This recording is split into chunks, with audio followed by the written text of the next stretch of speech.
Hello. Pag-usapan natin yung source na sinasabi nyo, ang source.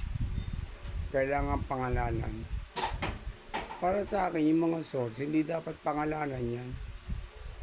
Dahil pagka ginawa mo yan, napangangalanan mo yung mga source, ano na mangyayari sa atin? Ano mangyayari sa Pilipinas? O, pagpalagay mo na mayroong mga drug lord yan, alam nila na naggagawa-gawa dyan ng mga kriminal.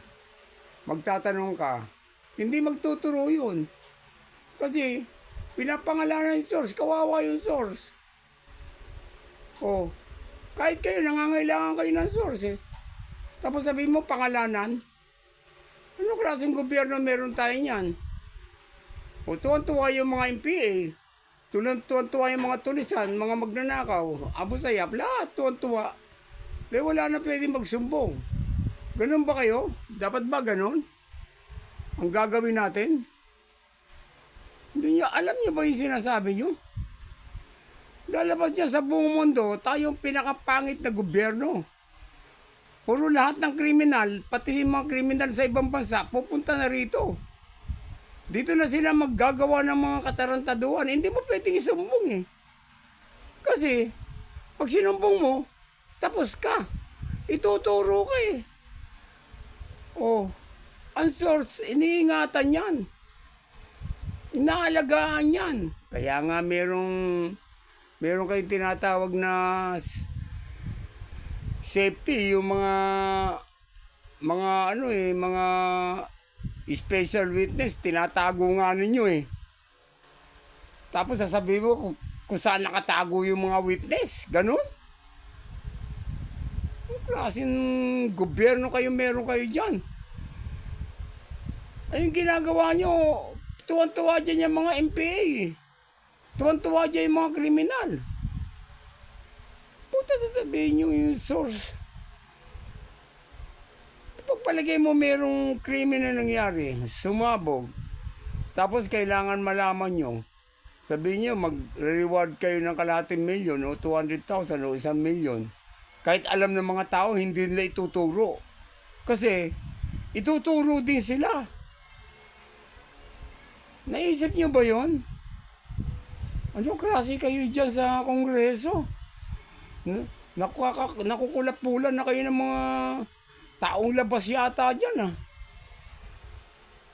Ang pangit. Ang pangit talaga. Kahit isipin nyo, i-research nyo, walang natutuwa sa ginagawa nyo.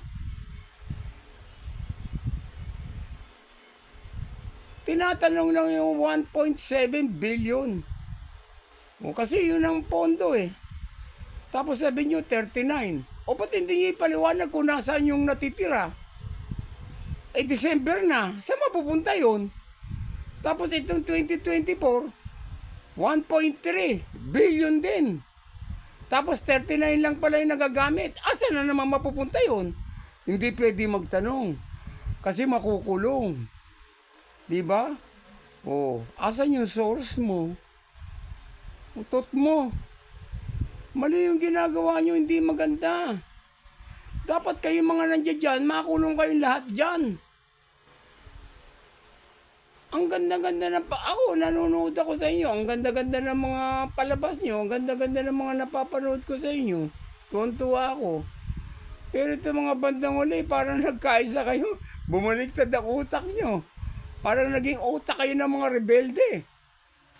Tuwan-tuwa yung mga rebelde dyan, ha? Maling-mali yung ginagawa nyo. Maling-mali talaga. Hindi dapat yan. Putik. Nakakaya tayo sa buong bansa niyan. Kukuha pa kayo ng ICC. Yun ang ganyan ang pinaggagawa nyo. Merong kidnap dyan ah. O ba't di yun ang imbestigahan nyo? O meron dyan mga recruiter ng kabataan, dinadala sa bundok, nangangamatay. Ba't di yun ang imbestigahan nyo?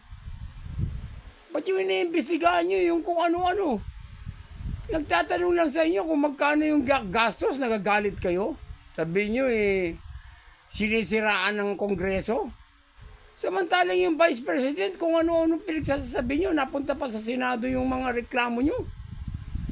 Oh, Sinabihan ba kayo ng may source kayo? O ano sinabi nyo? Di ba yung pera nawawala, binulsa?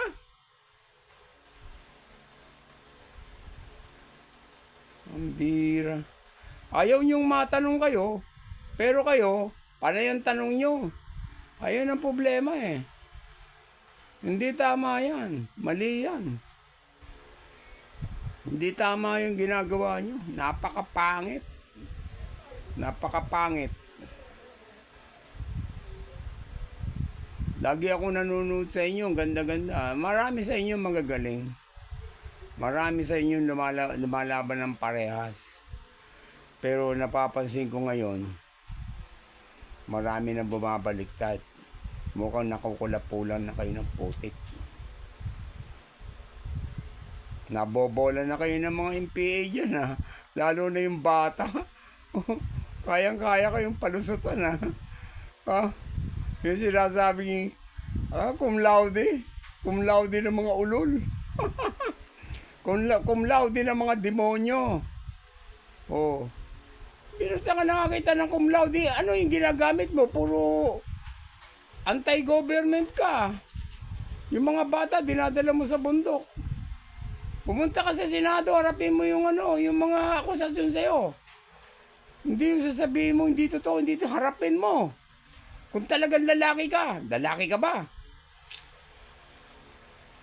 Ang dami nag-akusasyon sa'yo, mga kasama mo mismo, mga kasama mo, tinuturo ka. Red tagging mo mukha mo. Dapat ma-red tag yung ulo mo eh. Palusot ka pa. Dapat ikaw, bitayin ka eh. Kayong tatlo dyan eh. Dapat yan eh. Biting kayo ng patiwarik eh. Kayo sumisira sa gobyerno. Hindi tatahimik ang gobyerno. Hindi hanggat nandiyan kayo. Ano ba nangyayari sa inyo?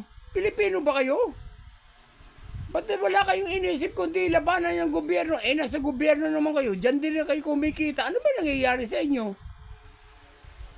Anong cum laude sinasabi mo? Ano ba pinag-aralan mo? Ano ba pinag-aralan mo? Pinag-aralan mo yung mga maging tulisan. Pinag-aralan mo yung maging rebelde. Diyan ka naging cum laude sa pagka-rebelde. Niloloko mo yung mga tao eh. Magaling ka talaga dahil kayang-kaya mo lokohin. Kasi yung mga nandiyan nga sa kongreso, kayang-kaya mong paikutin eh. Hangarin ako sa'yo. Yung sinasabi mo, hindi ka bobo. Oh, cum laude ka. Eh kayo, nakapaikot sa'yo. Ang dami-dami, nabobola mo eh. Matalino ka nga. Oh, aminin na lang ng mga kongresista dyan na kaya mo silang bulahin. Kaya mo silang paikutin. Eh mga bobo, yun ang mga bobo. Ikaw matalino ka kasi cum laude ka, di ba? Sabi mo. Pero para sa akin, cum laude ka ng mga demonyo. Dahil yung mga anghel dyan, nakapaikot sa'yo, nagiging demonyo, umiitim na yung mga pakpak. Nakakahiya. Nakakahiya talaga. Halos lahat na. Kinokondem kayo na puro kayo mali, puro kayo wala sa lugar. Pati ibang bansa, tinuturuan na kayo na wala kayo sa lugar. Hindi dapat yung ginagawa nyo, hindi ganyan. Mag-isip kayo, maawa kayo sa gobyerno, maawa kayo sa taong bayan. Ang taong bayan, lumalaban ng parehas, naghihirap, nagtatrabaho. Eh kayo, paupo-upo lang kayo kung ano pa ginagawa. Tinatanong lang naman kung magkano yung natira, ayaw nyo sabihin. Oh, bawal magtanong. Tatanungin mo yung mga source, kailangan source. Putang ina, pagkaganyan, ano nang mangyayari kung wala na tayong ganyan, wala na tayong source, ano mangyayari sa Pilipinas? Wala na. Lahat na ng tulisan, lahat na ng magnanakaw, lahat ng kriminal, tuwan-tuwa na.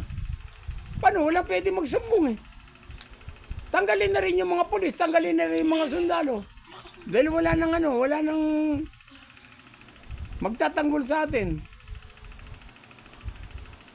Naranasan na natin yung hirap. Nung panahon noon na mga sundalo, inaambos, pinapatay. Walang kibo, napapansin mo kahit nagrereklamo sila, walang kumikibo sa gobyerno, wala lahat. Pero ngayon, ewan ko lang, kasi nakahinga na sila eh. Nakabuelo na sila.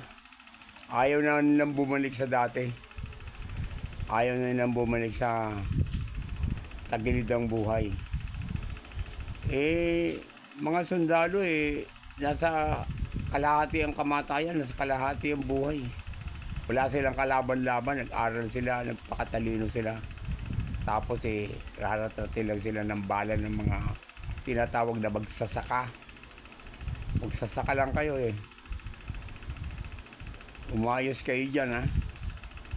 Mali yung ginagawa nyo. Salamat.